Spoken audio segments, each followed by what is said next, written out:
Minijature za radoznale. Arhetipovi esencijalnih ulja. Eterično ulje čajevca jedno je od najpopularnijih ulja, a njegova povijest seže u daleku Australiju. Zbog izuzetnih ljekovitih svojstava, herbalisti su ga prozvali australskim čudom. Govori Zrinka Jezdić iz Aromavita instituta za aromaterapiju. Čajevac, tea tree ili Melaleuca alternifolia, to su vrlo česti nazivi za ovo ulje, odnosno samu biljku. Čajevac po arhetipu je otac, ono ide uz bok sa lavandom, zato što je isto uz lavandu ulje koje se može nanijeti direktno na kožu, no uz opasku i napomenu da se isušuje kožu i da uvijek nakon njega treba upotrijebiti neku hidratantnu kremu. No, zašto je otac?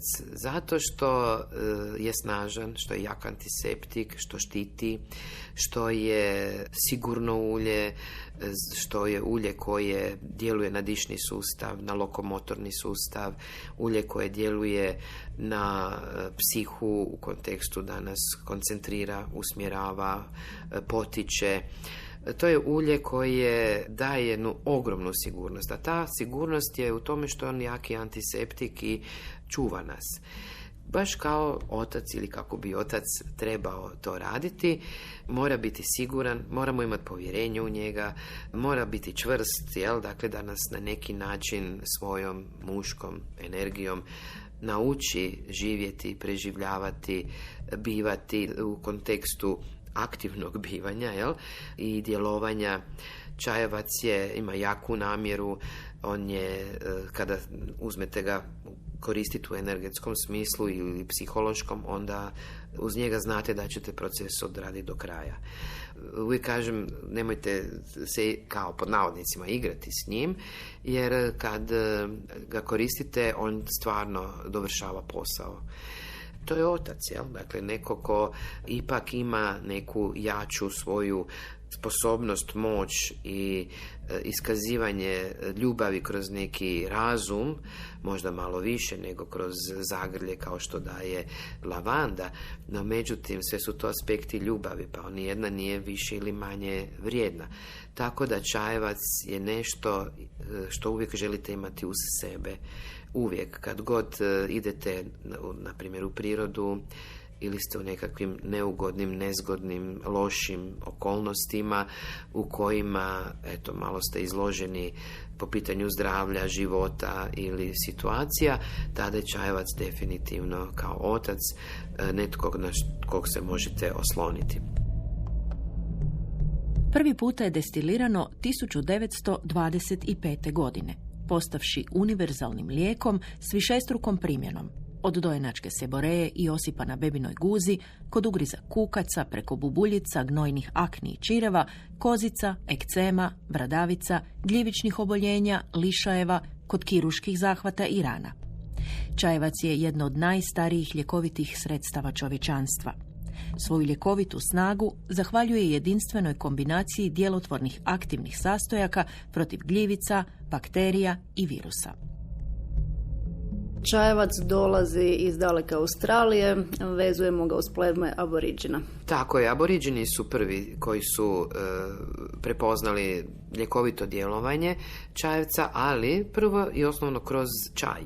Zato je dobio ime čajevac, dakle kada su kuhali ili vrućom vodom preljevali te listiće, taj čaj ima okus na limunkast je i bio je jako, prije svega, ugodan za pit, a s druge strane je bio vrlo ljekovit. Vremenom su također prepoznali da ako trljaju, odnosno usitnjavaju lišće, dakle u kojima se nalazi esencijalno ulje, da izvanredno štiti, to jest sprječava infekciju, upale, zatvara rane, čisti rane i djeluje na kožu. Blagotvorno isto tako da se smanjuju i ožiljci, a posebno naglasak je na upalu. Vremenom su aboriđini uvidjeli da čajna otopina djeluje još i na želudac, na razne probleme, kao na primjer enteritisi, kolitisi, enterokolitisi, dakle što izazivaju bakterije ili neka loša hrana, pa su ga pili, to je također čajevac itekako mogao umiriti. Za pluća, dakle za disanje, kao čaj već je razriđivao sluz koja se nakuplja u plućima, pa je na taj način olakšavao iskašljavanje. I naravno postao je njihov osnovni lijek za sve. Kapetan Cook je otkrio čajevac na svojoj jednoj od ekspedicija u Australiji, pa ga je on prenio u Europu.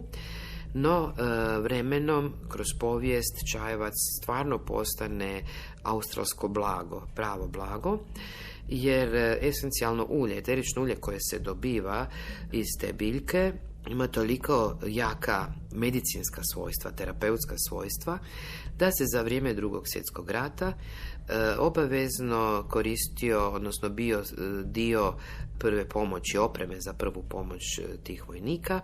Danas je čajevac jaka privredna grana Australije, ali jedna zanimljivost je da su mnogi pokušali kultivirati čajevac. Oni su dobili biljku, odnosno biljka se primila, rasla je i tako, no međutim nikad nisu mogli dobiti ulje onih omjera i kvalitete kao što je ulje od čajevca, odnosno tamo gdje raste u Australiji i okolnim otocima. Tako da je jedinstven, pripada samo tamo i raste u močvarnom tlu. Stigli smo do kraja minijature za radoznale. Gošća emisije bila je Zrinka Jezdić, autorica knjige Arhetipovi esencijalnih ulja. Ulomak iz dijela čitala je Majda Makovec, snimatelj Renato Drvodelić, autorica Sanja Milovac. Do slušanja.